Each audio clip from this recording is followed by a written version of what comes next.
gostou da semana passada? Bom, vamos lá. Então, boa tarde. Vamos dar sequência à nossa oficina para escrita científica. Da semana passada, a gente ficou faltando a parte do passo a passo da escrita científica, então eu vou começar por ela. Caso tenham dúvidas, fiquem à vontade para abrir o microfone ou perguntar no chat. Eu deixei o chat aberto aqui na minha tela, então eu consigo visualizar, tá? Mas podem perguntar no microfone também. Então, considerando o que a gente conversou na semana passada, né, de tudo que a gente precisa fazer para escrever melhor, né, desde o ponto de vista de organização, quanto do ponto de vista de escrita propriamente dita, né, escrita na língua inglesa, tem uma sequência de passos que pode facilitar a escrita de vocês, ou que podem ajudar, né? Pensando no sentido de tempo, de vocês serem mais eficientes na questão temporal, e também na questão de perder um pouco o medo ou a insegurança na escrita. Então, tem uma forma mais lógica de você seguir esse passo a passo, né, do que achar que você vai sentar, escrever e vai sair da melhor forma possível já na primeira ou segundo momento de escrita, né? Então, né, só retomando um ponto que eu conversei com vocês na semana passada, e se vocês entrarem aí no Instagram, Facebook e outros locais, tem lá, aprenda a escrever um artigo em 10 horas. Tá? Isso é uma utopia que não existe. Tá? Você pode até conseguir, mas garanto que a qualidade do artigo não vai ser das melhores. Então, vou tentar ensinar um pouquinho para vocês, um passo a passo para facilitar esse desempenho. Então, basicamente, o passo a passo da escrita ele tem 3 processos. A pré-escrita, né, a hora que eu estou preparando mais as ideias, material, né, e tudo que eu vou escrever. A parte do rascunho, que é a hora que eu começo a colocar as ideias no papel, a sequência lógica do meu artigo no papel. E a revisão, tá? Que é a parte final, que é a hora que o escritor vai finalizar o seu artigo e vai ter uma qualidade maior. Tá? Pensando em tempo, em uso do tempo, qual das 3 fases vocês acham que leva mais tempo ou você deveria gastar mais tempo nela? Pré-escrita, rascunho ou revisão da escrita?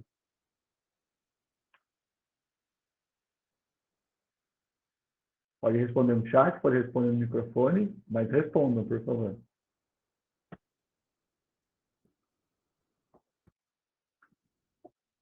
Pré-escrita, pré-escrita, pré-escrita, 3. Revisão, pré-escrita. Tem uma no rascunho aqui. Revisão do Gabriel. Pré-escrita, revisão. Então, acho que a pré-escrita está ganhando.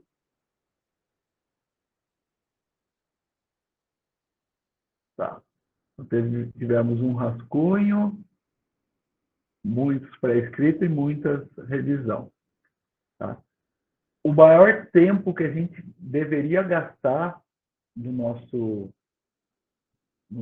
nossa escrita é na revisão. A pré-escrita, a gente gasta um tempo para selecionar os artigos que a gente tem ou que a gente deveria incluir no nosso artigo, mas não é um tempo na escrita. A parte do rascunho deve ser a parte mais rápida e a revisão é a que a gente vai gastar tempo para finalizar o artigo. Tá? Então, vamos ver o que acontece em cada uma dessas fases. Tá? Então, na pré-escrita, o tempo que vocês vão utilizar é principalmente para preparar as ideias e a lógica do estudo. Então, ter uma ideia geral do que você vai fazer, qual vai ser a lógica. Então, isso vocês têm que ter claro nessa fase da escrita de vocês. Não dá para fazer um artigo sem você ter as ideias e sem você ter as lógicas. Também não dá para iniciar um artigo sem você ter todas as informações necessárias para a escrita. Então, você precisa ter isso resumido, não adianta ter o artigo lá e ter que ficar procurando, e organizado. Então, eu particularmente uso a estratégia de ler todos os artigos que eu acho que são relevantes, abro um Word e vou copiando partes que eu acho que são importantes, que eu deveria ter como tema ou incluir como assunto no meu artigo, e também vou grifando o arquivo PDF.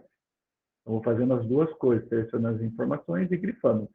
Na parte de grifar, às vezes eu grifo mais coisas do que eu copio por arquivo no Word.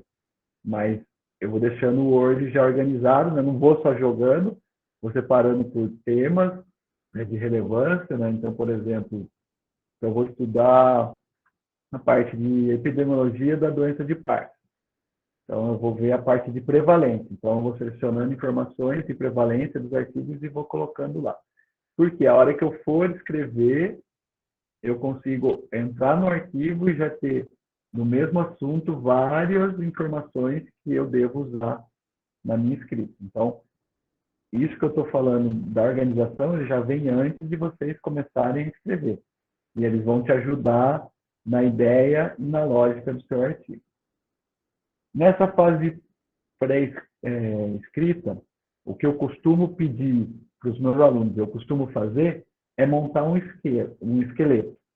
Tanto do ponto de vista micro, quando eu falo micro, pensem nos parágrafos, em cada parágrafo, na organização de cada parágrafo, o que eu vou colocar em cada parágrafo. Então, lembrem lá da sentence statement, eu começar com uma frase forte e o que eu vou incluir depois dessa frase forte, quanto do ponto de vista macro. Então, como vai ser cada parágrafo e a sequência desses parágrafos. Será que se eu colocar o parágrafo que fala sobre esclerose múltipla, né, a doença em si, seguido do parágrafo que fala sobre atividade física na esclerose múltipla, é a melhor ordem para eu fazer? Será que essa é a ordem melhor? Eu preciso começar por atividade física, né? Qual é o foco do meu estudo? Atividade física? Será que então não é melhor eu dar foco para ele? Então eu preciso organizar essa ideia, né, do macro e do micro. Né? E quando se fala em esqueleto, é tópicos do que você deve fazer. Né? Então eu costumo pedir para os meus alunos fazerem isso antes deles escreverem, principalmente a introdução e discussão. A gente vai ver que resultados e métodos, eles têm um padrão um pouco mais definido. Já a introdução e a discussão, ela já não tem esse padrão. Então, montem sempre esse esqueleto. Né? Tem lá, pega um papel, começa a rabiscar. O que eu preciso falar do meu artigo em termos de contextualizar, mostrar a importância, justificar aquilo que eu estou estudando. Então eu preciso falar do tópico A, do tópico B, do tópico C, do tópico D. Ok. Qual é a melhor ordem? Definir essa ordem é importante. Depois que definiu a ordem, no parágrafo primeiro, que informação tem que vir? Então eu tenho lá 5 informações. Qual a sequência dessa informação?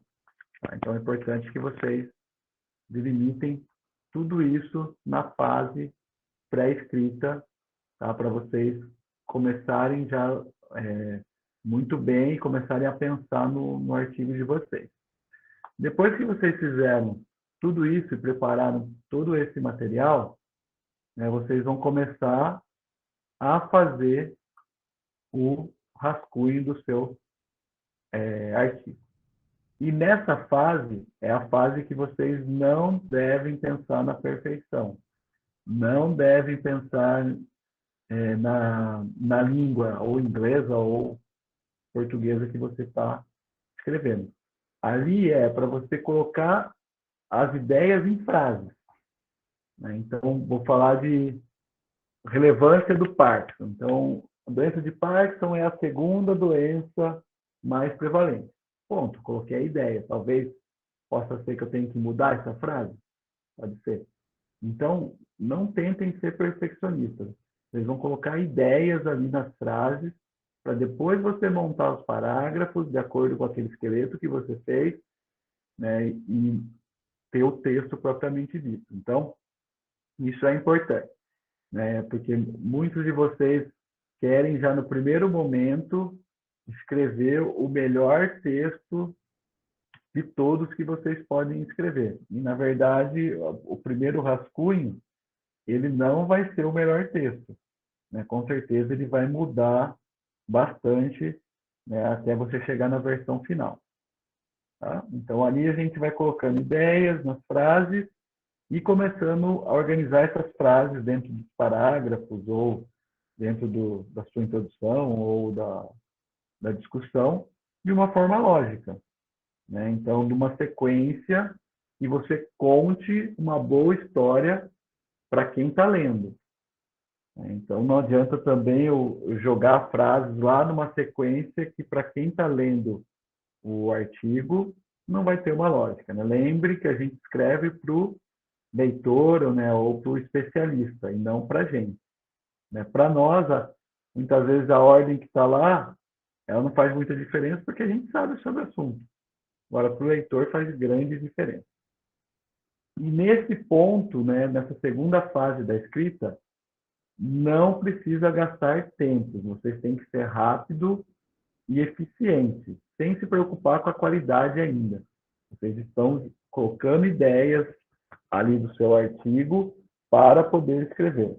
Tá? Se você perde muito tempo aí provavelmente você vai querer acelerar na revisão do artigo, e é a parte que você não deve acelerar. É a parte que você vai ter muito mais cuidados para fazer na escrita do artigo. Tudo bem? Alguma pergunta até aí? Alguma dúvida? Algum comentário? Oi, professor, com licença. Oi, Gustavo. Oi, eu poderia dizer que a diferença entre essas duas secções, que é a pré-escrita e o rascunho, seria uma organização um pouco mais palpável dentro do parágrafo, na segunda seção?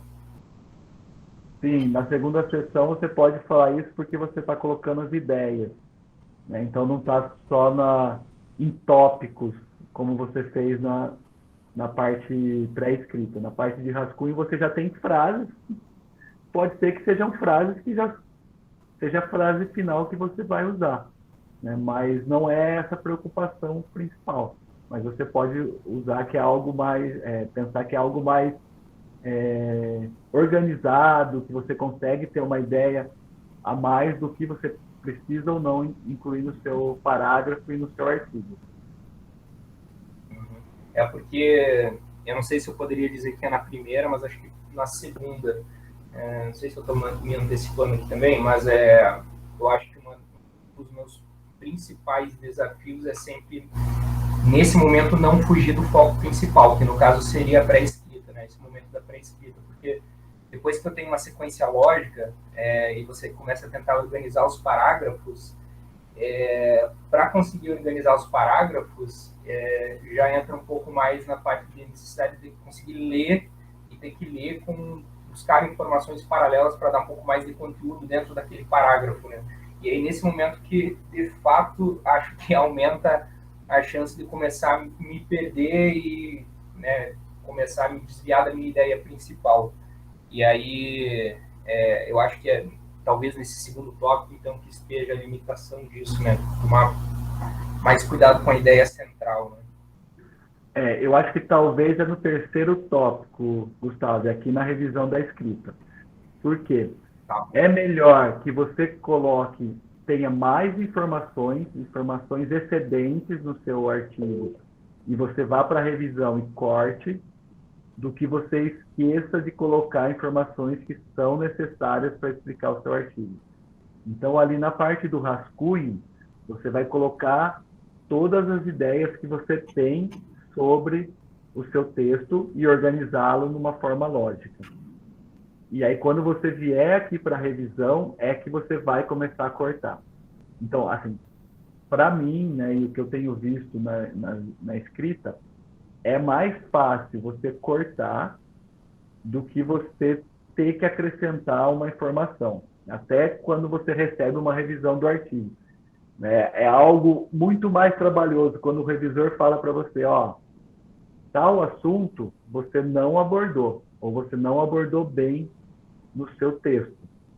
Então, é muito mais trabalhoso você criar um contexto novo e linkar com tudo que você escreveu, do que você ter que tirar uma informação que você fala, essa informação aqui é desnecessária.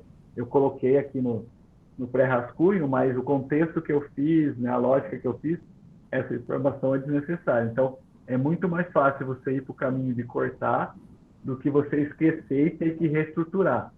Então, nessa fase do pré-rascunho, não tenha medo de colocar coisas a mais. Aí depois, na revisão, que você vai ter que fazer um trabalho forte para você não se perder em informações excedentes e cortar as informações que não são necessárias no seu artigo. Perfeito. Ok? Obrigado, professor. Imagina, Gustavo. Mais alguém? Bom, então daí você começa a parte da revisão, que é aqui que vocês vão gastar tempo, né? Ou que é aqui que vocês devem gastar tempo, mesmo estando já um pouco mais cansado do artigo. E essa fase da revisão, ela não tem um tempo pré-estabelecido, ela não tem um número de revisões, né? Vocês devem seguir revisando até o artigo estar 100%. Né? Uma coisa que acontece muito, né? Principalmente no meu grupo, né? Que eu reclamo bastante com meus alunos. Né? Então, quando eles estão trabalhando na escrita do artigo, eu espero receber uma revisão ou uma versão do artigo, né, para eu revisar, que seja a versão final que eles vão mandar para o artigo. Tá? Então, eu espero que eles façam o máximo que eles podem, né, para aquele momento do artigo. Então, o que acontece muitas vezes, quando eu estou fazendo a revisão, eu espero muito que os coautores, né, contribuam, ou eu fico cansado e paro num dado momento, o que é ruim para essa fase da revisão. Então, vocês têm que fazer o máximo que vocês conseguem para aquela fase. Né? Não deixar ou não esperar que alguém vá corrigir, né, o máximo possível do seu artigo. Óbvio que as pessoas vão corrigir, mas você tem que facilitar o trabalho sendo o primeiro autor do artigo, e a gente já vai conversar daqui a pouquinho sobre autoria. Então, nessas fases, alguns pontos que são importantes. Né? Então, a leitura em voz alta ajuda muito você ver se a lógica do seu parágrafo ou do seu artigo está bem feita.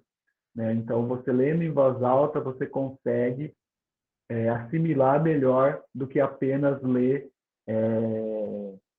de forma visual. Né? Então, isso vai dentro da linha de aprendizagem, né? Se você tem duas formas de informação sensorial, sua chance de aprender ou de assimilar a informação é maior. Então, a leitura em voz alta ajuda nesse sentido. Nessa fase é que vocês vão se preocupar com o tempo verbal, né, e retirar verbos que não são de ação. Lembra daqueles verbos fortes que a gente viu na semana passada. Então, aqui que vocês começam a se preocupar com isso. Na fase de rascunho, não era uma preocupação de já usar o tempo verbal correto e deixar apenas verbos de ação, verbos fortes. Então, um ponto importante aqui, né? Tempo verbal. Método, ele quase sempre, se não for sempre, ele vai estar no passado, porque já foi feito. Resultados também vão estar no passado. Introdução e discussão depende do que você está falando. Então, vai depender. Se é algo já consolidado, vai estar no tempo verbal do presente. Se é algo anterior, que você que está na literatura, né, e que ainda é discutível, né, então vai ser algo no passado. Então, o tempo verbal ele varia na introdução e na discussão, enquanto que no método ele é sempre passado, tá? Então, esse tempo verbal vocês vão aprendendo com o tempo qual vocês devem usar. E aí chega no ponto importante aqui da sua revisão, cortar, tá? Então, vocês lembram lá que tinha o slide da semana passada do desapegue. Então, aqui é onde você vai reduzir o seu texto, deixando as informações necessárias. Né? Cuidado, obviamente, para não cortar informações necessárias. Mas vocês têm que reduzir o seu texto. Né? A gente não, o artigo científico não é um texto enorme que a gente deve escrever, a não ser que seja necessário. Mas você deve trazer as informações necessárias de uma forma direta e o mais curto possível. Tá? Então, reduza seu texto, não tenha medo de cortar, tire palavras que não são necessárias, frases que não são necessárias. Né? Talvez aqui é onde o Gustavo estava falando que ele se perde um pouco mais, né, para saber o que é necessário, o que não é necessário. Né? Isso vai melhorando com a experiência. Às vezes, parece que para vocês uma frase ela é totalmente necessária, mas para as pessoas mais experientes ou para quem conhece sobre o assunto, aquela frase não tem tanta importância. Né? Então, por exemplo, para o nosso grupo, a gente estuda muito a doença de Parkinson. Eu falar que a doença de Parkinson é a segunda doença neurodegenerativa que mais afeta pessoas no mundo, já não é algo mais relevante, né? Porque isso já está disseminado dentro da ciência. Então, pode ser para quem está iniciando o estudo da doença de Parkinson, né, o pessoal que está na graduação ou iniciando o mestrado, parece que essa frase é uma frase forte. Mas não, ela já é uma frase bem conhecida e talvez você falar uma frase forte que relaciona a doença de Parkinson com o assunto do seu trabalho, do seu artigo, seja mais importante do que você dar essa informação. Tá? Então, tentem cortar o máximo possível, lembrem do que eu apresentei para vocês na semana passada, né, do que se pode cortar, do que se deve pensar para cortar dentro das frases e do parágrafo de vocês. Tá? Nessa fase da escrita, vocês vão checar a lógica dos parágrafos e a conexão entre eles. Então, a lógica do parágrafo é como você dissertou sobre aquela frase forte, sobre o tópico do seu parágrafo, sem colocar mais de um tópico no meio do seu parágrafo. Então, tem uma lógica importante, que você começa do geral para o específico, finaliza com uma conclusão, que leva para o próximo parágrafo, né? Que é a conexão entre os parágrafos, que é onde muita gente erra. Né? Eu estou falando de um parágrafo sobre banana e vou para um parágrafo que está falando de carro sem ter uma lógica, uma conexão. E aí, para quem lê, fala assim, nossa, mas da onde veio essa história do carro? Né? Então, essa conexão é muito importante que um parágrafo termine indo para o próximo parágrafo de uma forma mais leve, mais interessante para a pessoa saber que o próximo parágrafo você vai falar de X assunto. Ok? Ainda, na fase de revisão, tenha um bom editor. Eu recomendo o Grammarly. Ele ajuda bastante, não resolve, né, a sua escrita, mas ele elimina bastante erro de uso de advérbios, artigos e tudo mais. Então, é importante que vocês tenham um bom editor para corrigir, né? Vai melhorar bastante a escrita em inglês de vocês. Chequem consistência, então, palavras, verbos, termos, se vocês estão sendo consistentes, não use 2 ou 3 termos para falar a mesma coisa ao longo do seu artigo, tente não repetir verbos, palavras, né? Isso pode dificultar a sua escrita. Tá? E um ponto importante, né? A escrita tem que estar impecável. Não tenha preguiça de revisar 50 vezes o seu texto, de pedir para o orientador de vocês ou o grupo de vocês revisar 50 vezes o seu texto.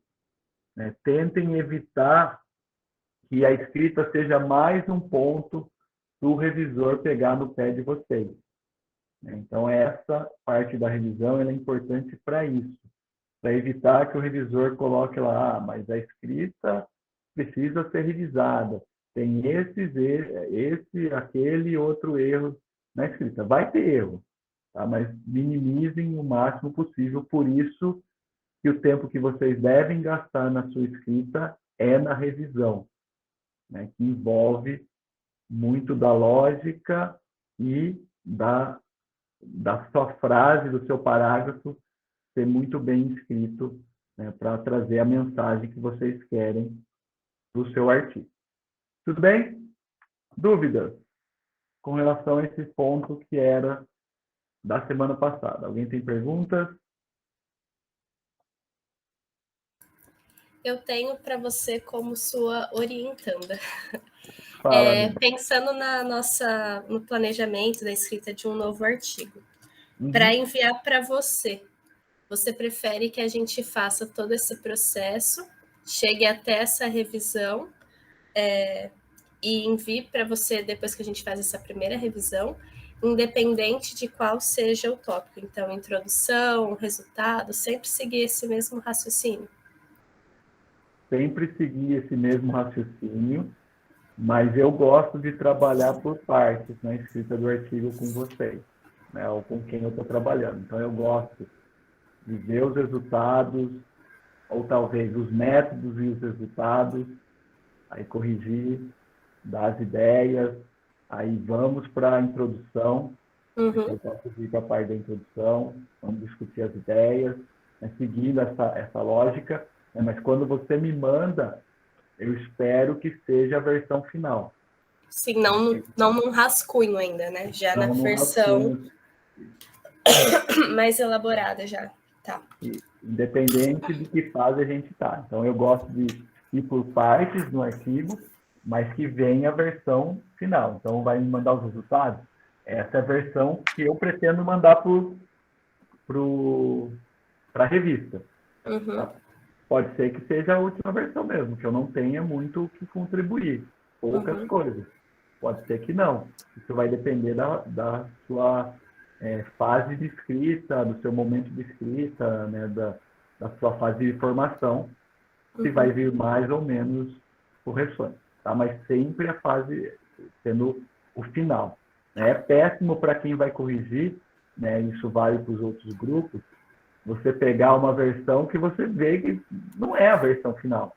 Né? A frase não está terminada, não tem uma lógica, você pega lá faltando a tabela, faltando a figura, por exemplo, no caso dos resultados, ou, por exemplo, numa introdução não tem uma hipótese, né? É péssimo, você já até desanima, fala assim, eu vou corrigir, mas eu sei que está faltando coisa aqui, então acho que tem que vir a versão finalizada, assim. Ok? Ok. Mais alguém tem perguntas? Dúvidas? Não? Então, vamos pensar agora numa parte de planejamento. Né? Então, agora a gente vai ver algumas coisas absurdas que acontecem com vocês, em termos de relação orientador e aluno, e até aluno e aluno. E vamos ver também algumas coisas relacionadas a planejar. Né? Como que eu planejo o meu artigo antes até de eu começar qualquer coisa da escrita? Né? É que a parte da conclusão da minha resposta é importante eu ter, né? E vocês já vão ver o porquê. Então, hoje a gente vai ver o que eu devo fazer antes de escrever. A gente já viu várias coisas aqui, mas pontos mais específicos.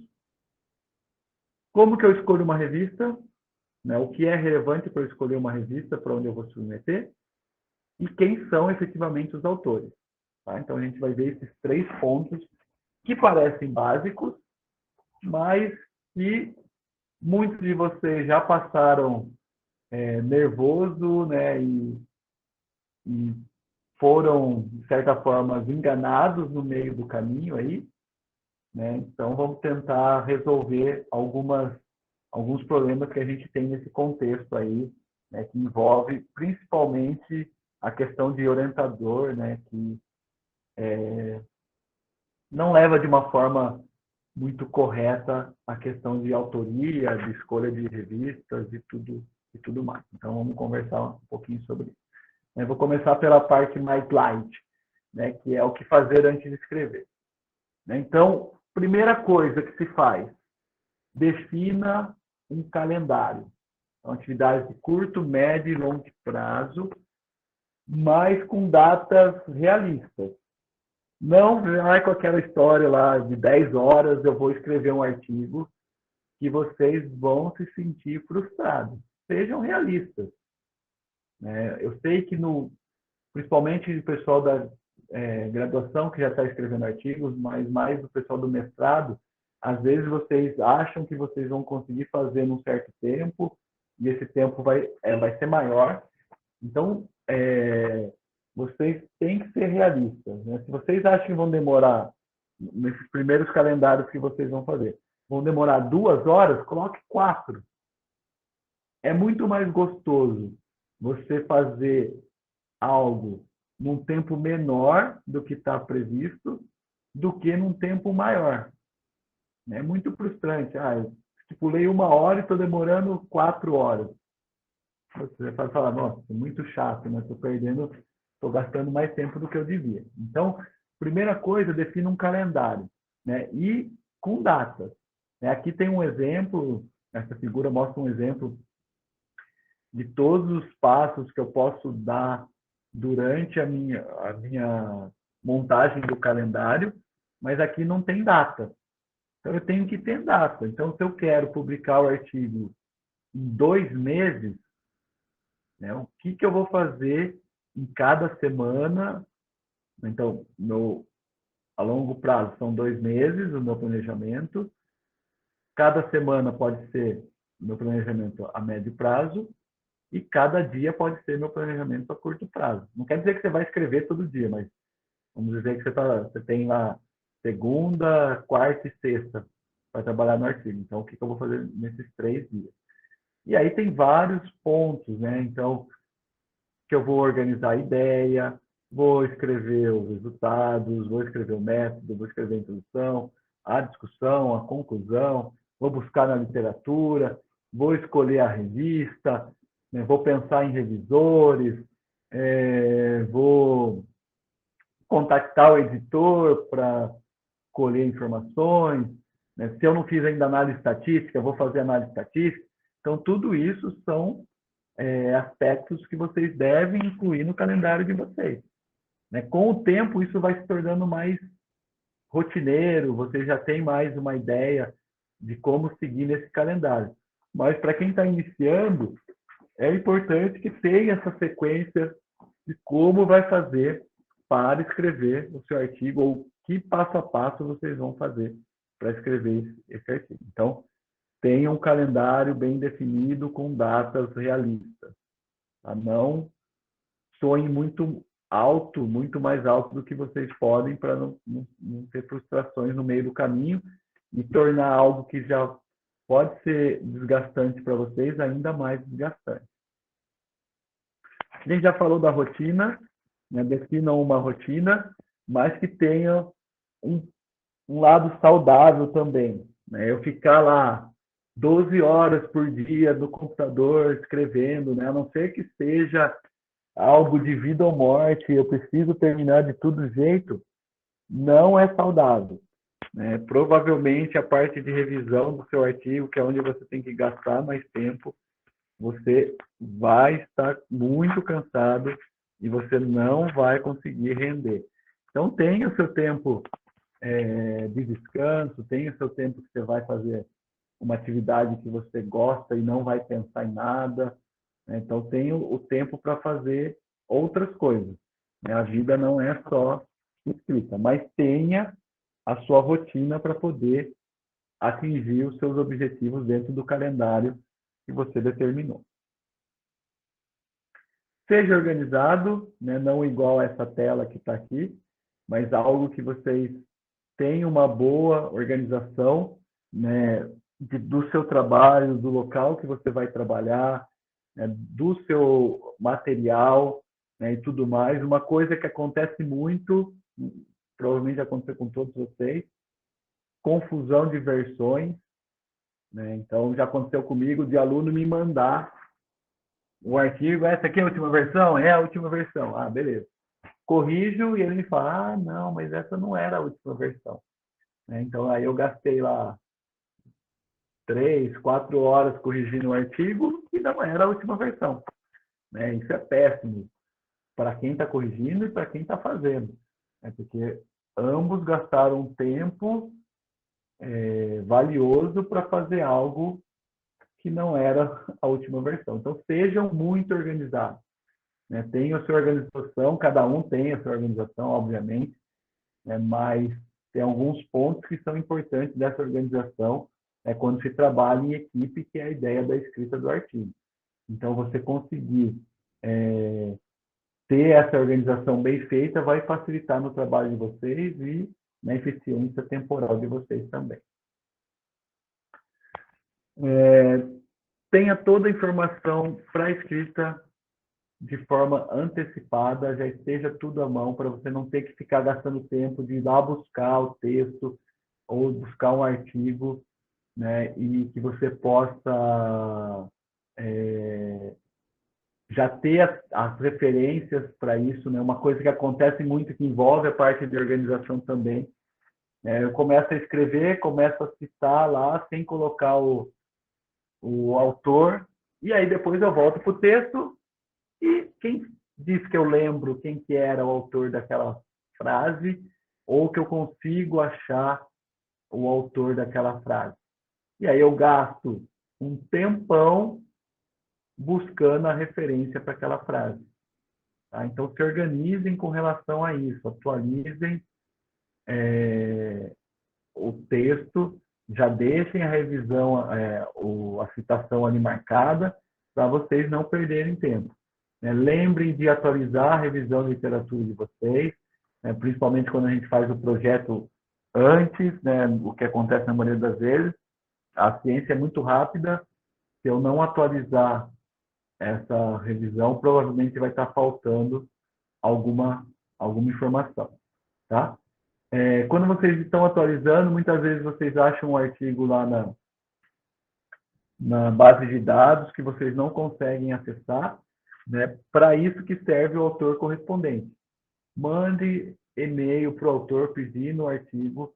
Nenhum autor vai negar te mandar o artigo, vocês podem ter certeza. Pode ser que tem algumas pessoas que não respondem e-mail, né? Não sei nem para que ela tem e-mail. Pode ser que ela não te responda, mas negar te mandar o artigo, ninguém vai negar. Tá? Então, envie e-mail para vocês terem a literatura mais atualizada para vocês começarem a escrever o artigo de vocês. Um ponto importante, né, que a gente tem que ter claro antes de escrever o artigo, começar a escrever, é a mensagem. É por isso que a análise estatística com a resposta do meu artigo, com a conclusão do meu artigo, tem que estar claro. Então, para eu poder tanto atualizar bem a minha revisão de literatura, quanto para eu poder escrever bem, né, para eu poder passar mensagens claras do que eu quero com relação ao meu artigo. Então, isso precisa estar muito claro. Não deixem para ter a mensagem do artigo para o final. Pode ser que ela mude um pouquinho no meio do caminho, as ideias, mas é importante que vocês tenham claro qual é a resposta, o que vocês vão contribuir na literatura. E um ponto importante que acontece muito, principalmente quem está em início de carreira, né? Fazer o chamado salami science, né? O que quer dizer? Vou pegar lá o meu dado e vou cortar ele o máximo possível em artigos. Isso é péssimo do ponto de vista da ciência, né? Primeiro, provavelmente os seus artigos não vão ter o impacto que você espera, você quebrando ele em vários artigos. E segundo, você está fazendo isso pensando na parte de produção, né? Produção de números. E não é legal. Tá? Não é legal. É muito mais interessante você ter um artigo único, que é citado, que tem um impacto alto, que é citado muitas vezes, do que você ter 10 artigos que são pouco citados. Ou que você fez 10 artigos para você ter 10 artigos. Né? Eu entendo, né, para quem está iniciando carreira, terminando doutorado, não está empregado ainda, e aqui no Brasil, infelizmente, né, o que a banca olha, muitas vezes, é a quantidade. Então, eu tenho 10 artigos, o fulano de tal tem 5, eu saio na frente na análise do currículo. Eu entendo isso, acho péssimo ainda esse ponto de vista, mas eu duvido que se você tiver um artigo na Science, na Nature, e o outro autor tiver 50 artigos em revistas de pouco impacto, e a banca vai ter a cara de pau, né, de aprovar a pessoa que tem lá 10 artigos não relevantes e não aprovar alguém que tem um artigo na Science ou na Nature. Provavelmente, se isso acontecer, você pode entrar com recurso, né, que isso vai te trazer uma dor de cabeça, mas no final isso vai ser mudado. Né? Porque para um departamento é muito mais relevante eu ter alguém que publica de forma impactante do que alguém que publica em qualquer lugar. Tá? Só que aqui tem algumas pessoas que confundem esse salami science, né, do ponto de vista. Porque, às vezes, é importante que eu divida o artigo em 2 ou em 3. Né? Acho que mais do que isso é impossível. Por quê? Eu tenho mais de uma pergunta impactante e que são diferentes. Né? Que eu consigo usar o mesmo dado para responder 2 perguntas com impacto grande e que vai ser muito mais vantajoso eu escrever um artigo com uma lógica direcionada para a pergunta A e um outro artigo com uma lógica direcionada para a pergunta B, do que tentar juntar tudo. Aí pode ser que fique um artigo enorme, que fuja do assunto, você não consegue mostrar a relevância dos 2 assuntos ao mesmo tempo, e a qualidade do artigo diminui.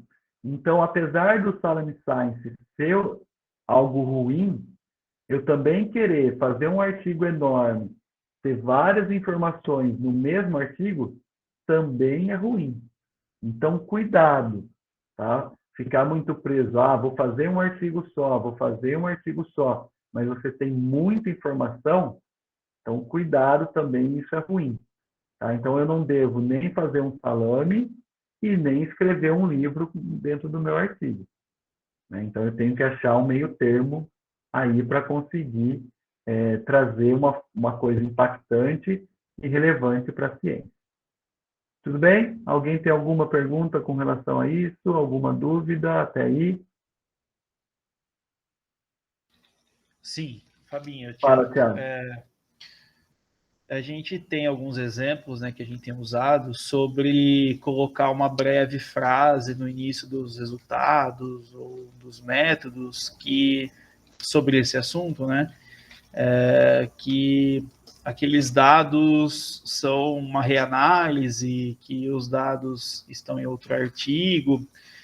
Assim, qual que é a importância de cara de citar essa reanálise, ou que os dados foram parcialmente utilizados em outro estudo, já de cara, ou esperar, por exemplo, o revisor pedir para que isso seja incluído? No meu ponto de vista, isso envolve ética e moral. Se você já publicou, já usou esse dado para uma publicação, isso deve ser informado de cara.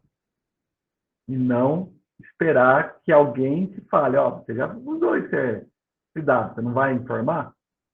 Então, para mim, envolve esses dois aspectos. Então, é importante que sempre a gente informe, mesmo que sejam análises totalmente diferentes. Mas se foram coletados no mesmo processo, né, o que diferencia são os cálculos das variáveis, isso é informado no primeiro momento. Se você não informa, em termos éticos de pesquisa, em termos morais, você não está sendo correto. Então, você tem que informar já no primeiro momento e não esperar alguém falar para você. Ok? Obrigado. Mais alguém? Não? Alguns últimos conselhos aqui, tá? Tenha um bom Reference Manager, né? Então, recomendo aí EndNote, né? Ele é pago, mas é muito bom.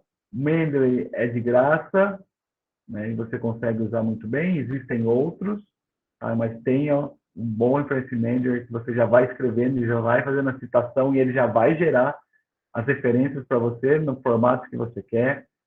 Um bom verificador de plágio, né? Então, aqui na Unesp a gente tem o Turnitin, mas existem outros, né? Esse plágio, né? E outros, né? Porque às vezes a gente repete algumas frases, a gente escreve de uma forma que já está na literatura e aí vocês vão olhar lá, a porcentagem de plágio do seu texto é enorme. Então, verifiquem plágio antes de darem seguimento. Tem um bom corretor gramatical, já falei do Grammarly, existem outros, mas tenha isso também. Tenha um bom dicionário, né, para você ver significado de palavras, né, usar as palavras corretas. No material que está no Google Classroom tem vários online para vocês usarem. E tenha um bom aplicativo de sinônimos ou software de sinônimos para você poder variar a sua forma de escrita, né, usar talvez um sinônimo mais adequado para aquela frase. Também no material de vocês tem lá sites de sinônimos que vocês podem usar, né? Então, esses são alguns conselhos que vocês devem usar. E estude inglês. Não venha com a conversa eu não gosto. Se você está dentro da ciência, se você está escrevendo artigos para produzir conhecimento, a língua inglesa é a língua oficial, então estude inglês, mesmo que não goste, né?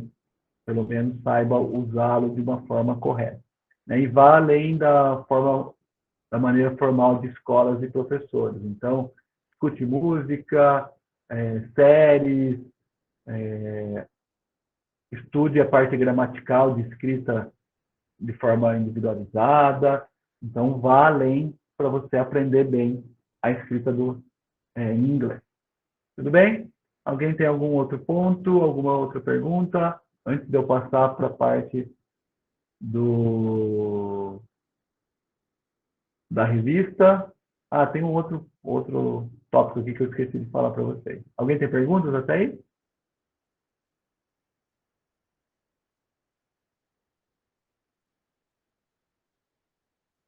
Não?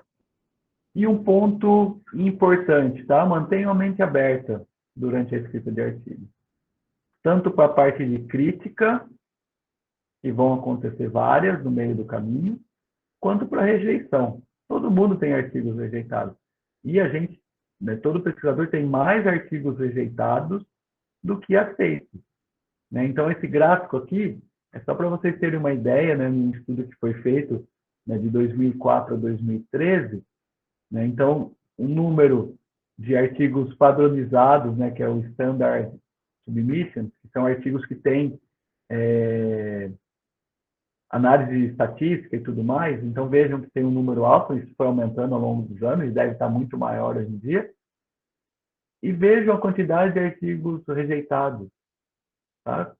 Segue na mesma proporção, né, muito menor do que os artigos publicados que estão aqui embaixo. Então, vocês vão ter artigos rejeitados, isso vai acontecer, vocês vão ser criticados, né? Então, não desistam por causa de uma rejeição, de 2, 3. Eu já tive artigos que foram rejeitados aí em 6, 7 revistas, e aí eu publiquei numa revista que era maior, o fator de impacto era maior que as outras que rejeitaram, né? Então, isso acontece, pode ser que o escopo da revista escolhida não foi mais adequado, né? E você demorou um tempo para achar a revista mais correta. Então, se o seu artigo tem qualidade, você seguiu tudo isso que foi conversado, não desista no meio do caminho, não desanime. Eu sei que às vezes desanima, né? Você fica puto da vida, né, com o parecer, né, e com a rejeição, né? Muitas vezes não passa nem do editor, mas não desanimem. A gente tem muito mais artigos rejeitados, o que é bom, né? Então, um artigo rejeitado, encarem que a revista e os revisores estão fazendo o trabalho deles, estão fazendo a revisão por pares, para não sair qualquer coisa, né, escrito por aí, né? Por exemplo, semana passada a gente teve aí uma publicação, não era de artigos, né, mas publicação da área da saúde, sem nenhum respaldo científico, né, indicando algumas coisas no tratamento da Covid, e se fosse revisão por pares, provavelmente não tinha sido publicado.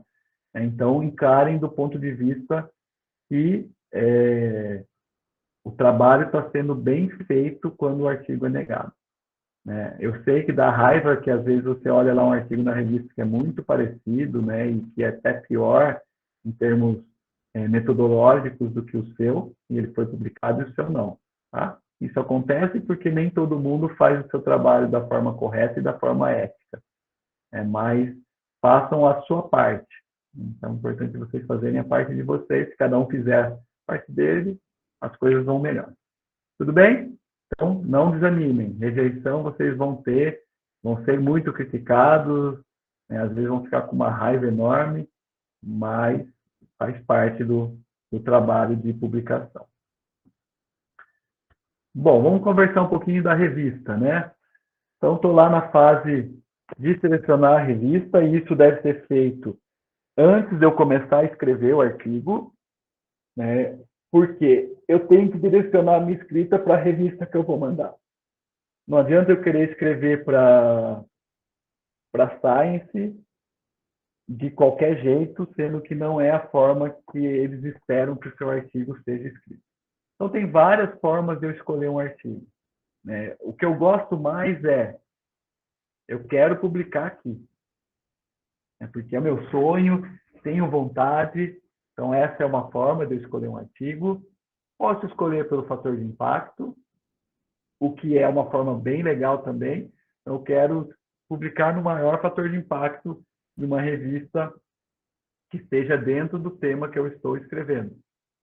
Ótimo, vou lá olhar e vou escolher o fator de impacto, a revista com maior fator de impacto. Uma outra forma, vou escolher revistas que me deem uma visibilidade dentro da minha área de pesquisa grande, mesmo que ela não tenha um fator de impacto. Mas eu sei que, por exemplo, os especialistas vão ler essa revista. Então, eu vou publicar ali. É uma outra forma de eu escolher. É uma forma que acontece, mas eu não gosto muito, né? Eu gosto que o aluno também tenha o seu poder de escolha. Meu orientador mandou publicar aqui. Se o seu orientador mandou e você não tem argumentos para contestar o seu orientador, você vai publicar lá. Mas é uma forma de escolher a revista também. Às vezes, os alunos mais experientes nem sabem, né, que revista mandar. Então, o orientador faz a sugestão, né? Uma forma bastante interessante, que dá bastante resultado, é olhar as referências do meu artigo. Então, se eu tenho lá 10 referências de uma revista tal, provavelmente essa revista tal é onde você deve mandar, porque o seu trabalho está indo de acordo com os artigos que estão saindo lá. Então, provavelmente, as pessoas que leem o artigo estão interessados nesse assunto. Então, olhem lá as referências, onde vocês têm mais, a revista que tem mais referências é uma revista indicada para vocês publicar. Tá? Hoje em dia, as principais editoras, né, Springer, Sevier e outras, elas têm uma ferramenta que você consegue jogar lá, né? Isso vai ser só depois que você já começou a escrever o artigo, mas você joga o título, o resumo e palavra-chave, e ela indica revistas que estão dentro do escopo daquela publicação. Lá no material que eu mandei para vocês, tem essas ferramentas, são interessantes, porque às vezes eles indicam revistas que você não conhecia, então vale a pena dar uma pesquisada, né, antes de selecionar a revista, nem que seja depois que o artigo já está pronto. O escopo da revista é importante, né, um ponto importante para escolher a revista. Né, não adianta eu querer falar, eu quero publicar na Journal of Sports Science, mas o meu artigo não está dentro do escopo da revista, então eu não vou conseguir publicar lá. Então, é importante eu olhar o escopo da revista para fazer a escolha, né? E isso, né, até coloquei aqui, né, o e-mail. Muitas vezes, se você tem dúvida, manda um e-mail para o editor. Né? Óbvio que você tem que mandar ali o resumo, né? Talvez se o artigo estiver pronto, já manda o artigo pronto para ele, para o editor falar, ó, não é do escopo da revista, então muitos dos artigos que são negados é porque não é do escopo da revista, ou para ele falar, não, legal, esse artigo é legal, mandem, pode mandar aqui para a revista que a gente vai avaliá-lo. Tá? Então, podem usar essa ferramenta do e-mail para ver se está dentro do escopo da revista, para selecionar a melhor revista. E aí, por último, 2 aspectos importantes, né, que envolve esses 2 itens que eu coloquei. Dinheiro, grana e open access. Deveria todas as nossas publicações serem acesso aberto para todo mundo ler isso. Porque a gente está produzindo conhecimento e o conhecimento deveria ser aberto para todas as pessoas. Mas, né, como a maioria de vocês bem sabem, isso virou um mercado hoje. Né? Então, tem editoras que cobram um valor enorme para ser open access. Né? Então, o que você gasta aí, o preço de um carro para publicar um artigo. Então, o que eu sugiro para vocês? Sempre que possível, publiquem em open access. Mas não gastem o dinheiro de vocês com publicação. Se o artigo for bom, em qualquer revista que ele tiver, em qualquer, eu estou falando, revistas que tenham um mínimo de controle, né, que tenham revisão por pares e tudo mais, o artigo de vocês vai ser lido, vai ser conhecido.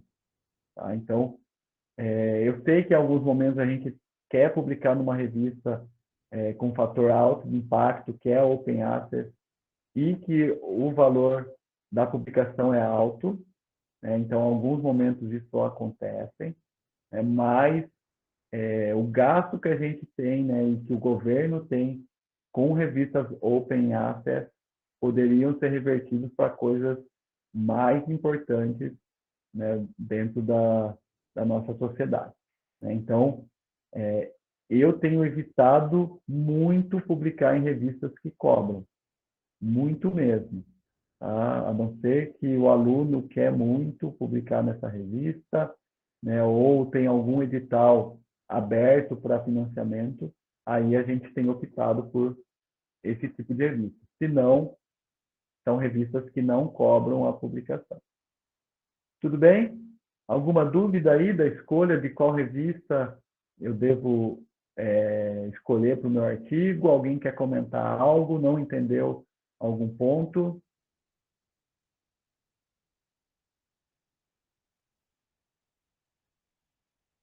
Não? Tudo bem? Tá? Esses pontos que eu coloquei aqui são pontos importantes. A gente escolher bem a revista pode evitar frustrações desnecessárias do tipo, eu tenho expectativa de publicar nessa revista, mas ela não é de escopo. Ou ela tem um alto fator de impacto, um índice de rejeição muito alto, e talvez a qualidade do meu artigo não é indicada para essa revista. Tá? Então, escolham bem a revista que vocês vão publicar. E alguns conselhos extras, né, depois que vocês escolheram a revista. Né? Então, verifiquem o tipo de artigos da revista, né? Então, os formatos, além do formato do artigo, né? Os tipos que ela aceita. Quero mandar uma revisão sistemática. A revista aceita? Se ela não aceitar, você não vai mandar lá. Tá? Vejam também o estilo dos artigos, então, os tópicos, estilos de frases, né? E tudo mais que é publicado nessas revistas. E o formato, né? Tem revistas que, por exemplo, a seção de método vai para o final, né? Então, vejam isso antes de começar a escrever, porque é diferente se você vai seguir um método, uma forma de escrita, um formato de escrita, que é a introdução, método, resultados, discussão, de uma que é introdução, resultados, discussão e método. É diferente como vocês vão escrever. Verifique se a pergunta e a conclusão está dentro, de acordo com a revista escolhida, está dentro do escopo. Deem uma olhada nos editores, né? Se são pessoas que vocês conhecem na área, né? E que pesquisam dentro do tópico do seu artigo. Isso vai mostrar que você está escolhendo uma revista que está dentro do escopo, né? E coloque nas normas da revista. Né? Sigam 100% as normas da revista, não acha, vou fazer da minha cabeça. Né? Se tem as normas vão ser seguidas, e muitas vezes o editor vai só bater o olho e falar, está fora da norma, volta. Ele nem olhou o texto ainda. Olha, não, está fora das normas. E volta 4, 5 vezes para vocês poderem corrigir o formato do seu artigo. Ok? Não submeta para revistas predatórias. Então, chequem se são revistas predatórias. Né? Uma característica igual para todas as revistas predatórias, né? Com exceção de poucas. Todas elas cobram. Se está cobrando para você publicar ou para você submeter um artigo, já desconfie e vejam se é predatório ou não, tá? Para você enviar o seu artigo. Né? Tem algumas outros pontos que são importantes, né? Que vai estar no próximo slide, né? Mas tem algumas revistas que estão ali no limite de revistas predatórias, editoras predatórias. Então, Frontiers, PLOS ONE, MDPI, né? E outras estão ali no limite. Né? Por exemplo, na Frontiers, o que acontece muito? Né? O artigo, para ele ser aceito, ele precisa ter 2 aceites, 2 pareceres aceitando o artigo. E alguns revisores pegam e não, como que eles chamam lá?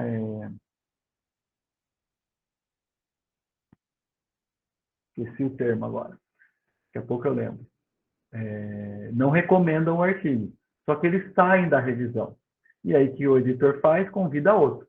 Então tem artigos que eu já vi que já foram aceitos lá, que tem 3 ou 4 revisores que saíram no meio do caminho da revisão do artigo, mesmo negando, e 2 que aceitaram. E o artigo foi aceito. Né? Então, é óbvio que o editor não está fazendo o trabalho dele bem feito, mas é uma forma de o artigo ser aceito e se tornar uma revista predatória. Então, fiquem espertos com relação a isso, né? E outros pontos que são importantes com relação a revistas predatórias, né? Revistas que têm chamada de artigos, né? Que estão cobrando para você publicar, então isso é problemático. Revistas que têm nomes similares com outras já existentes, em que a pessoa tenta chamar a atenção, número alto de artigos publicados, não ter revisão por pares, né? Tudo isso indica uma revista predatória que eu não recomendo que vocês publiquem. Tá? Pode ser que seja vantajoso num primeiro momento, mas posteriormente vocês vão ter prejuízos com isso. E o número de revistas predatórias está aumentando muito, né? Então, por isso que eu falei para vocês que está virando um comércio essa questão da publicação, né, do pagamento de artigos. Então, cuidado, a ciência, a produção de conhecimento, ela não deve ter um preço estipulado, ela deve ser aberta, mas hoje em dia os valores estão enormes, né? Ainda mais com o valor a relação do real para o dólar e para o euro. É cada vez mais caro a publicação desses artigos. Tudo bem? Fala, Vanessa. Professor, deixa eu só fazer uma pergunta que eu fiquei até um pouco confusa, né, com relação às revistas predatórias, porque eu acreditava que a Frontiers e essa da MDPI não eram predatórias. Eu sei que o senhor falou que está ali no limite, né, justamente por conta desse processo de revisão. Mas se a gente for ver o fator de impacto, as duas têm algumas revistas que o fator de impacto é alto, acho que a Frontiers tem algumas de quase 4, né? E aí a gente fica numa situação meio difícil de ter uma visão, porque o fator de impacto da revista é bom, apesar de ser quase predatória. Essa é uma outra discussão, né? Essas editoras, elas têm uma influência grande na questão do fator de impacto.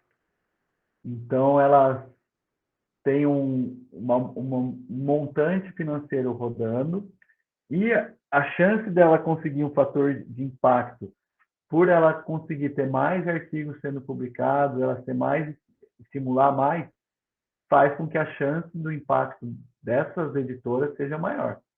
Então, esse é um outro ponto.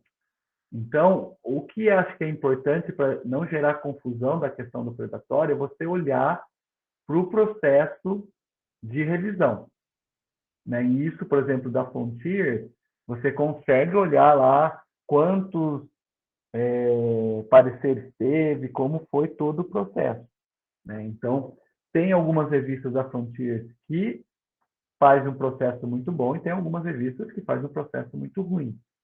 Então, a minha recomendação, olhe para o processo de revisão, né? Porque começou a se misturar muito a questão financeira, né? Tendo revistas boas, que você paga, e revistas ruins, que você paga. Então, olhe para a revisão, né? Veja lá como que está o corpo editorial, né? Para quem que você manda e-mail, se o e-mail ele tem um e-mail corporativo ou não, se eles deixam bem claro como é todo o processo de revisão por pares, né? Ou se não tem processo de revisão por pares, né? Então, tudo isso é pontos para se considerar, Vanessa.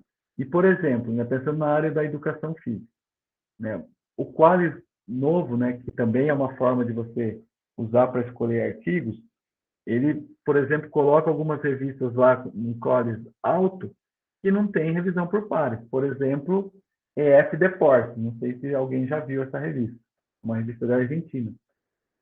E ela não tem revisão nenhuma por pares, né? Se você mandar uma receita de bolo lá, tem grande chance de ser publicado. E ela, dentro do Qualis, ela vai estar num ponto alto, porque o Qualis vai usar o Google Scholar também.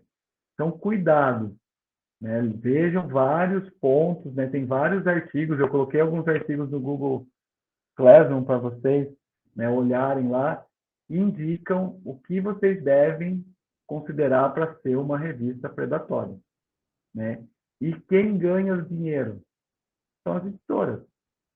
Eu nunca ganhei R$1 para dar um parecer em um artigo. E eu dou parecer em torno de 30 artigos no ano.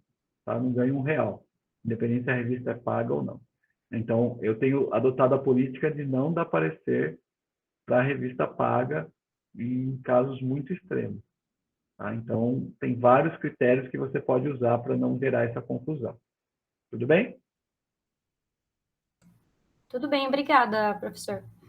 Imagina, Vanessa. Mais alguém tem dúvidas com relação à revista? Alguma pergunta antes de eu entrar nos autores? Não? Bom, um outro ponto importante que a gente tem que definir antes de escrever. Quem são os autores? Né? Isso gera uma briga enorme, né? E aqui que é o ponto mais escandaloso que deflagra entre orientador e aluno, tá? Então, fora da ciência, né? Esse quadrinho mostra bem. Se eu empresto alguma coisa, né, uma arma para uma pessoa, a pessoa é cúmplice, é autora. Na ciência, eu emprestar equipamento não torna a pessoa como coautora. Tá? Então, quem usa aparelho para ter publicação não está sendo ético, não está dentro das morais esperadas da ciência. Tá? Então, esse é o primeiro ponto para a gente pensar. Segundo, coleto todos os dados e dou para alguém escrever. Mas será que só porque eu coletei os dados eu sou autor? Né? Ou só não, né? Aí ela tem um processo intelectual. Mas eu escrever o artigo, eu sou autor? Né? Então, eu pegar o dado pronto, né? Então é outro ponto para a gente pensar. E terceiro, né? O que acontece muito, né? E até com orientadores, né? Alguém vem lá e pergunta para a pessoa: nossa, gostei daquele artigo que está no seu currículo, me conta um pouco mais. Aí a pessoa já começa falando: ah, então, é um trabalho de grupo, né? Eu não sei direito, né, como que é, eu vou me informar. Se você é autor, no mínimo, falando no mínimo dos mínimos, você tem que ter lido o seu artigo. Você tem que ter dado sugestão. E esse último ponto aqui acontece muito. Tá? Muito mesmo. As pessoas não leem, orientadores não leem o que está sendo publicado. Muitas vezes nem sabem. Tá? E será que é para ele ser coautor? Né? Então, é algo para se pensar muito. Né? Então, quem são ou quem tem direito a ser autor de um artigo? Quem contribuiu com a ideia, design do estudo, quem corrigiu o artigo, fez revisão intelectual, quem aprovou a versão final. Então, esses 3 pontos são as pessoas que devem ser coautoras. Aí tem 2 pontos que a gente tem que pensar um pouquinho. Eu coletei todos os dados, fiz todas as coletas, ou eu fiz análise e interpretação dos dados, análise estatística. Será que eu devo ser coautor? Tá? Na maioria das vezes, sim, se você contribuir com partes intelectuais. Então, mesmo que você não faça a escrita do artigo, você participa da correção, você participa da aprovação final.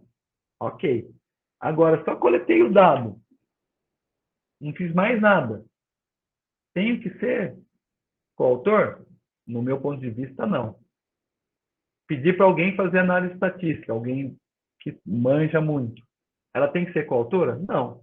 Onde que ela vai? Agradecimentos. Agradeço fulano de tal por coletar os dados. Agradeço fulano de tal por fazer a interpretação dos dados. Então, lembre que artigo não é cabide. Então, para você ser autor, você tem que ter contribuído. Com ideia, com correção, com análise, com texto final e tudo mais. Tá? Então, isso é extremamente importante quando se vai definir os autores dos artigos. Ok? Aqui eu peguei lá no Elsevier, né, que ela pede muito para a gente fazer isso, né, nos artigos, na maioria das revistas dela, é falar o que cada autor fez. Né? Então, tem várias coisas que o autor pode contribuir. Né? Espera-se que os autores e coautores contribuam com a maior parte desse processo que está aqui. Né? Um ou outro, provavelmente ele não vai participar, por exemplo, aquisição de financiamento, o cuidado com os dados, né? Então nem todo mundo vai participar com relação a isso. Mas o restante, Vamos pensar aí que tem aí em torno de um pouquinho mais de 10, mais de 50%, ou de 60% você deve ter contribuído para você ser coautor. Né? Isso é uma briga enorme entre orientador e estudante, né? Que muitas vezes quer gerar aí trabalho de grupo, né? E vocês devem conhecer, né, pessoas que colocam outras pessoas como autor só por colocar, né, só por ser do grupo, e que não deveriam estar lá. Né? Então, pensem muito sobre isso, né, para vocês tomarem esse tipo de decisão. Como a ideia da escrita do artigo e a correção do artigo é um trabalho em grupo, né, e a Vanessa até colocou aqui no chat, usem ferramentas que possibilitem a colaboração. Então, Google Docs, OneDrive, né, e outras formas são formas que facilitam a colaboração e possibilitam que as pessoas contribuam no artigo. Tá? Eu não gosto muito, eu gosto mais do e-mail. Né? Então, se você mandar e-mail, eu corrijo e mando de volta. Né? Mas, se você quer utilizar essas ferramentas, elas são bem-vindas, porque elas ficam marcadas lá, as correções, mais de uma pessoa consegue fazer ao mesmo tempo, né? E tudo mais. Né? Então, ainda eu sou old fashion nessa forma, eu prefiro estar lá no meu e-mail, porque eu não esqueço, eu marco lá o e-mail e consigo fazer o que eu devo fazer. Mas usem ferramentas para todo mundo participar das correções. Isso é o ponto principal. Ordem dos autores, outra coisa que tira o sono de muita gente. Né? O autor, né? Quando eu falo autor, é o primeiro autor, é a pessoa que teve mais contribuição nas atividades do artigo. Né? Então, muitos orientadores tiram artigos de alunos sem ter direito. Né? Só porque ele teve a ideia ou porque ele quer ser o primeiro autor, é um assunto muito relevante, e ele tira a autoria do aluno. Isso é péssimo. Tá? Isso não deveria ocorrer. É claro que tem alunos que não contribuem, aí ele não vai ser o primeiro autor.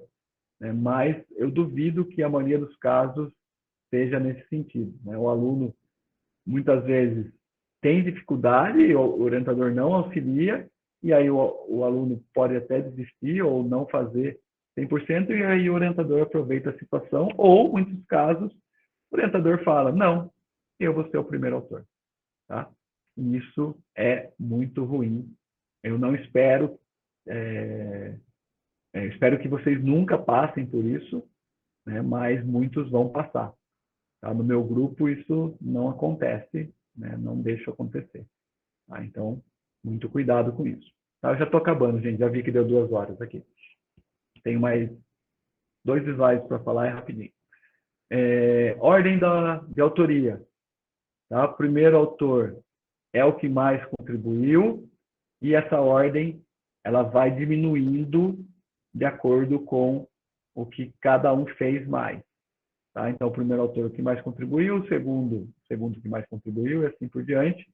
A exceção é o orientador supervisor, que espera-se que ele seja o último. Né? O último autor significa o quê? Eu organizei tudo, eu tive as ideias, né? Pode ser junto com o aluno. Eu sou o responsável principal pela resposta ali do artigo. Tá? Então, muitas vezes, para um orientador, é melhor ele ser o último do que ele ser o primeiro. Porque ele foi a pessoa que organizou.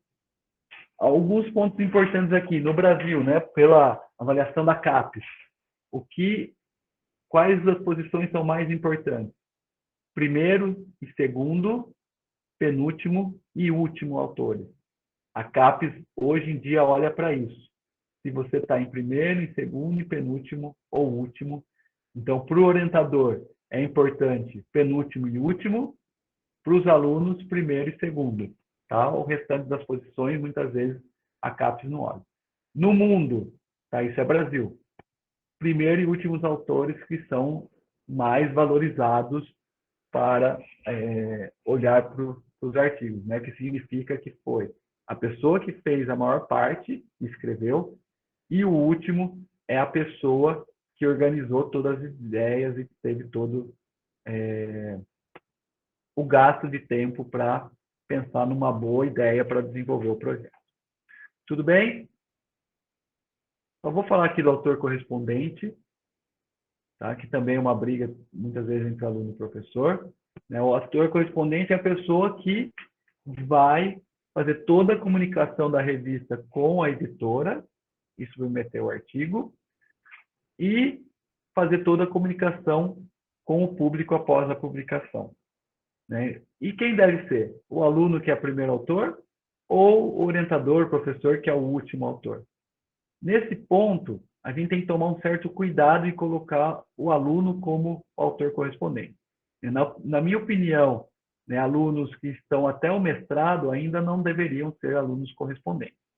E os alunos de doutorado e pós-doc, né, que estão, né, já numa fase mais avançada, eles podem ser colocados como alunos correspondentes, mas eles devem usar informações, e-mails, que não sejam e-mail institucional. Por quê? Depois que ele perde o vínculo, ninguém mais consegue entrar em contato com ele. Então, essa briga entre aluno e professor, né, eu recomendo que a maioria das vezes seja o orientador, mas quando vai ser o aluno, que seja com e-mail que vai durar, vamos dizer, para o resto da vida, para qualquer pessoa conseguir ter contato com o autor e fazer perguntas, né, e pedir o artigo e discutir com o autor sobre a publicação. Tudo bem? Alguma pergunta aí? Alguma dúvida? Antes de eu falar a tarefa para vocês. Oi, é a Júlia. Oi, Ju. Fabinho, eu tenho uma dúvida que é, na verdade, no começo da aula, né? Que você falou da parte da revisão de toda a escrita. Onde a gente tem que cortar as frases desnecessárias, né? E tudo mais. Aí, a minha dúvida é na parte da escrita dos resultados. Certo. Porque, assim, vamos supor que eu encontrei um monte de resultados significativos. Então, um monte, assim, de P menor que 0,05, sei lá, por exemplo. E aí, o que eu fico em dúvida é assim, eu tenho que escrever todos esses resultados encontrados, e aí pode ser que a leitura ela fique, assim, mais chata, né? Ou eu posso escrever só os resultados principais, mas pode ser que eu esteja omitindo os outros resultados. Uma boa pergunta. Eu vou adiantar, vou responder rápido, porque na semana que vem a gente vai ver isso, tá? Mas de forma rápida. Você tem que relatar todos os resultados do seu artigo. Pode ser que você use a estratégia de colocar como material suplementar, mas todo o resultado tem que estar lá, você não pode omitir. Aí, essa é uma forma de você não ser totalmente ético, né, se você não mostra todos os seus resultados. Mas a gente vai ver algumas estratégias na semana que vem, tá bom? Beleza, obrigada. Imagina. Mais alguém?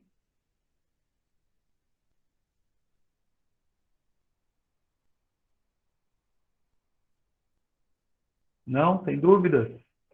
Ok. O que eu vou querer que vocês façam para a semana que vem? Tá? Aí, a partir da próxima semana, eu sempre vou pedir para um ou dois apresentar ou falar, né, o que fez para eu dar alguns feedbacks e a gente discutir um pouquinho. Então, lá no Google Classroom, tem uma tabela, tá? Deixa eu até abrir ela aqui. Tá? Vocês não precisam preencher ela inteira já de cara, tá? Mas vocês podem ir preenchendo conforme a gente vai conversando. Então, tem essa tabela aqui, já vai compartilhar aí com vocês. Eu espero. Tem essa tabelinha lá no Google Classroom que vocês vão começar a preencher. Tá? Então, o que eu espero que vocês preencham para a semana que vem? Essa parte mais inicial da preparação do artigo de vocês. Tá? Se vocês conseguirem avançar um pouquinho mais aqui com o título, ok. tá? Mas eu quero que vocês preencham isso aqui para mostrar na semana que vem. Além disso, o que eu quero que vocês façam também? Uma timeline, né? Um cronograma planejando a publicação dos artigos de vocês, incluindo datas e marcos do que vocês vão fazer ao longo do tempo. Tá? E aí, na semana que vem, vou convidar aí uma ou duas pessoas, para apresentar isso, para a gente discutir um pouquinho no início da próxima aula. Ok? Dúvidas? Perguntas? As aulas estão online, tá? Está no YouTube, a gente já colocou da semana passada. Vamos colocar essa em breve também, tá? Então, caso tenham dúvidas, quando vocês reverem as aulas, podem perguntar.